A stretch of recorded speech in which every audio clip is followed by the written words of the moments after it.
When the long war finally ended, people living in China were relieved that peace had arrived.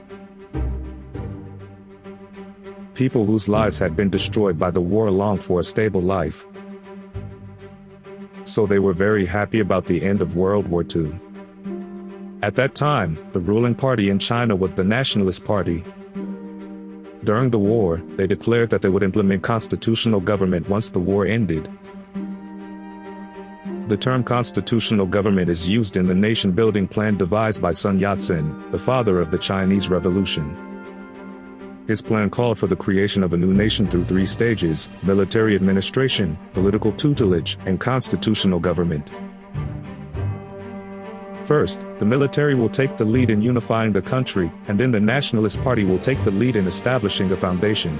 Finally, a constitution was enacted, and it was believed that the people would take the lead in running the country. The end of World War II was thought to have occurred right between the period of political tutelage and the period of constitutional government.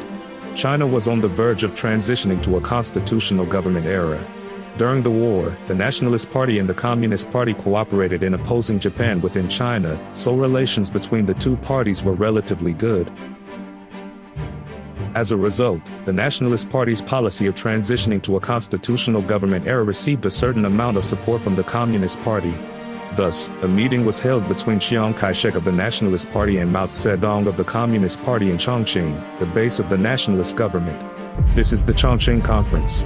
Here, the two sides praised each other's efforts and discussed various aspects of China's future. Since they both considered moving towards a constitutional government era, the discussions generally went smoothly. But the problem was fine-tuning the details. At the time, the Nationalist Party was in political control and wanted to keep it that way. To achieve this, they believed it was necessary to maintain the Nationalist Party's one-party system. Meanwhile, the Communist Party wanted to take the lead this time. To achieve this, they believed that a system should be created in which various political parties could participate in politics. Thus, Chiang Kai-shek and Mao Zedong held numerous discussions regarding China's post-war political system. As a result of these discussions, a summary of conversations was concluded between the government and representatives of the Communist Party of China. The agreement is known as the Double Tenth Agreement because it was signed on October 10th, a day with 2 10s in a row. The content of the agreement was that the Nationalist Party and the Communist Party would compromise and acknowledge each other's claims to a certain extent. However, at that time the Nationalist Party still had more power. So this agreement basically showed the superiority of the Nationalist Party. The Nationalist Party's claim that Chiang Kai-shek was the head of the country and its policy that the Nationalist Party would take the lead in building the new nation were accepted as they were. The Communist Party agreed to allow the Nationalist Party to continue in power. On the other hand, some of the Communist Party's claims were accepted. The Communist Party argued that the post-war government's vision should be decided through discussion. For this reason, a forum for discussions between the various parties called the Chinese People's Political Consultative Conference was established. Thus, the basic policy was decided in the Double Tenth Agreement, and the Political Consultative Conference was finally scheduled to be held. A total of 38 people attended the conference, 8 from the Nationalist Party, 7 from the Communist Party, 5 from the Youth Party, 9 from the Democratic League, and 9 independent intellectuals. Because of the way the conference was structured, the non-Nationalist Party representatives said, "Many of the problems with the nationalist government must be corrected. Therefore, opposition parties such as the Communist Party should also participate in the government." Opinions like these were expressed one after another. As a result, discussions progressed in the direction of restricting the Nationalist Party's leadership. The aim was then to form a coalition government centered around the Nationalist Party and the Communist Party, with other moderate parties also taking part. This was a humiliating development for the Nationalist Party. Naturally, discontent grew within the party. As a result, the Nationalist Party began to insist that it should ignore the decisions of the Political Consultative Conference and lead the government. Of course, the Communist Party strongly protested against this.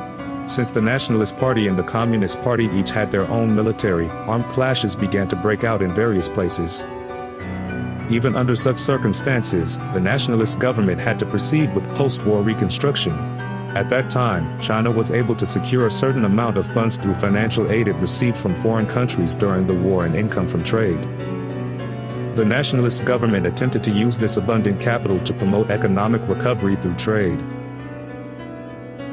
However, once trade resumed, a large amount of products began to flow in from abroad, and people stopped buying domestic Chinese products.